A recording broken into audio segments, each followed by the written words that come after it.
Hi, this is Dr. Karen Wilson Starks, and welcome to the Light Room. Recently, I saw a YouTube video of Russian male ballet dancer Nikolai Tsiskaridze. Now, I had never heard of him. However, if you watch him dance, he is amazing, beautiful, captivating in his dance ability and in his form. Now, I knew of people from earlier generations like Baryshnikov or whatever. However, Nikolai, he was born on the 31st of March in 73, and I wasn't familiar with him. Yet he was a principal dancer at the Bolshoi Theater in Russia, and he was seen in 70 roles of major classical works, and he also worked with some international theater companies as well. He was trained at the Vaganova Academy of Russian Ballet under one of the greatest teachers, Peter Antonovich Pestov.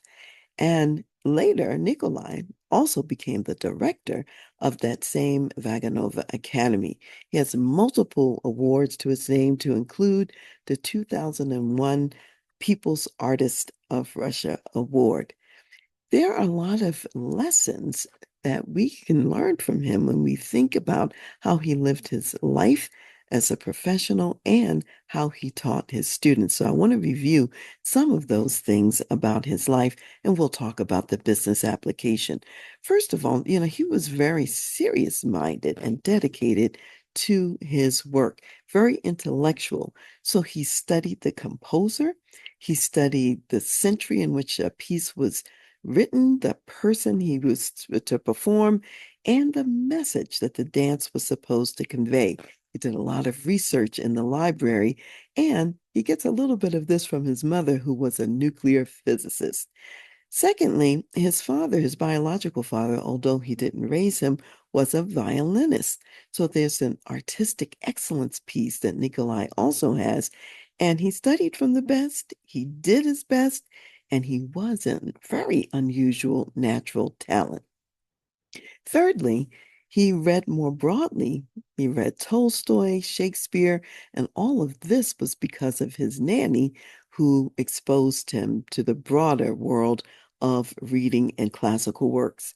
And then, fourthly, I would say he got an undergraduate degree and he got a master's degree from the Law Academy and graduated with honors. So he had both spheres working at the same time.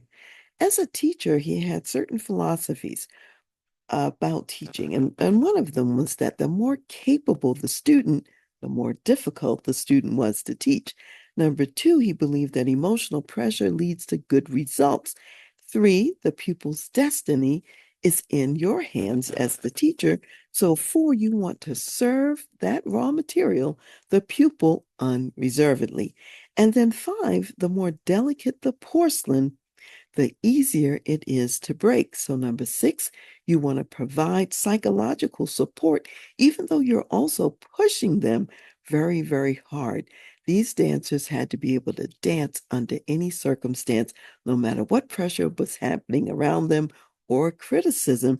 And so you provide emotional support at the school. And even as students graduated, he would invite them to come back anytime for emotional support. He says, we think highly of the students, number seven, and we shower energy on them to get a result. So, in addition, his approach as a teacher is that he believed first in training in the basics or the fundamentals of the dance craft, and then secondly, to focus on the role, performance, and creativity pieces. And all along the way, number three, he modeled and demonstrated the moves and what to do. Now, his life was not a straight line function. There were some challenges. First of all, his parents did not want him to be a dancer. So when he was about 10 years old or so, he applied to the local dance school on his own. And when they saw his talent, they accepted him and convinced his parents that he should be in the dance school as well.